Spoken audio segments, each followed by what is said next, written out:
Welcome to the smoke-filled streets of 1970s Detroit. This is a city where shadows stretch longer than the skyline, and every street corner hums with secrets. In the heart of it all stand a man named Dex Rourke, a private eye with a haunted past and a gift he never asked for. What begins as a simple case soon unravels into a chilling descent through memory, murder, and something not quite human. Turn down the lights. Let the jazz play low. It's time to follow the trail into a mystery where nothing is forgotten and nothing is what it seems. Detroit, 1974. The city bleeds rust and corruption, jazz spilling from broken radios, the smell of burning oil in every alley. Dex Rourke sits behind the cracked glass of his office window, pouring cheap bourbon into black coffee, chain-smoking Camels like they're going out of style. The rain taps a rhythm on the window, then stops. A knock at the door. She walks in, red lips, black veil, gloves too clean for this town. Evelyn Black. My husband is dead, she says. I don't believe them. He had been a brilliant industrialist, a man with contracts tied to defense, engineering, memory research. Killed in a fire, his lab engulfed, charred remains unrecognizable. Evelyn offers Dex a folder and $500 in 20s. I want the truth, no matter where it leads. Dex lights another cigarette. Something in her eyes, grief sharpened into calculation, tells him this case is going to cut deep. The lab is a ruin of melted glass, twisted steel, and a lingering scent of ozone. Dex moves past the yellow police tape. The remains tell no stories, except for a single, warped shard of a recording device, half melted, embedded in the wall. Dex touches it. Flash. A vision erupts in his head, an image, blurred and broken. A figure in military garb, face hidden beneath linen wraps, standing motionless in the smoke. The image flickers, then vanishes. Dex stumbles back. No one knows he can do this, read residual memories from objects. It's not something he talks about. Not anymore. Later that night, Evelyn meets him at a smoky jazz bar. She reveals that her husband, Charles Black, had been working on a machine capable of extracting memories from the dead, Project Echo, a military contract long buried. He wanted out, she says. Said he saw something that shouldn't exist. The next body drops 2 days later. Dr. Alan Voss, former DARPA consultant, electrocuted in his bathtub. Police call it an accident. Dex doesn't believe in coincidence. He breaks into Voss's apartment. Finds notes in the vent, handwritten equations crossed with phrases. The memory lives after death, and the construct seeks form. On Voss's nightstand is an old photo, Black, Voss, and another man in uniform. Dex takes it, touches it. Flash. Screams. Military tents. Men strapped to tables. A red file marked Echo.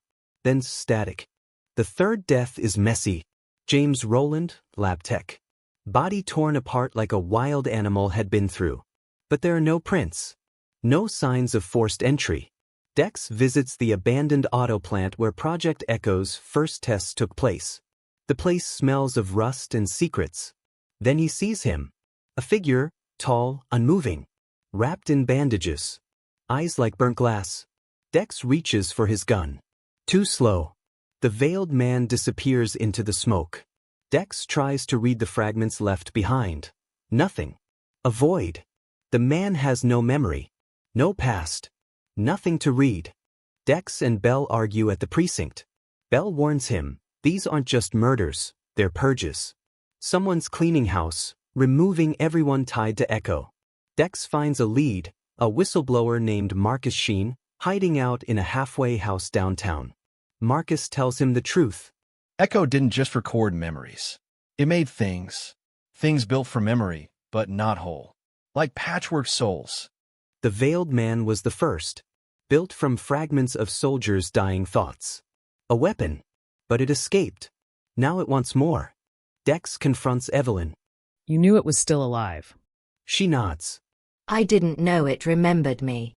She admits she was the one who helped develop the interface. She and Charles both. But it was Charles who tried to shut it down. Evelyn didn't hire Dex for justice. She hired him as bait. I'm sorry, she says. But Dex sees the truth. She's still in it. still playing the angles. She wants to recapture the veiled man. For power, Dex and Belle devise a trap, reactivate the memory core beneath the ruins of the old Echo site. They rig it to destabilize with the veiled man's presence. Dex lures him there.